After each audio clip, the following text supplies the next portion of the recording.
शाळेतही माझ्या तयार केली होती, पण त्यावेळेस मला हे नाही कळलं की वेगवेगळे जे कलरफुल थ्रेड्स आहेत ते वेगवेगळ्या ट्रॉपिक लेवलसाठी वापरायचे ते मला समजलं नव्हतं. ते आता कळलं की वेगळा ग्रीन कलर कशासाठी वापरायचा, व्हाईट कलर कशासाठी वापरायचा. मी केली होती तयार, पण कलरफुल थ्रेड्स हे वेगवेगळ्या ट्रॉपिक लेवलला वापरायचे हे समजलं नव्हतं.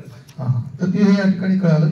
नंतर प्रज्ञा पुजारी आणि मला वाटतं शिवानी कुलसे यांनी इलेक्ट्रॉनिक्सचं सेशन घेतलं आणि ते सेशन खूप चांगलं पद्धतीने चांगलं समजलं.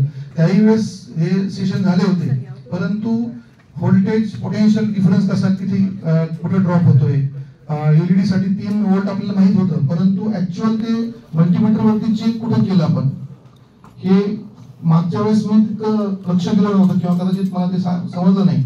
यावेळेस ते मात्र मला चांगलं समजलं की एलईडीच्या अक्रॉस व्होल्टेज किती ड्रॉप झालं. तो जो बॅटरीचा आहे, बॅटरी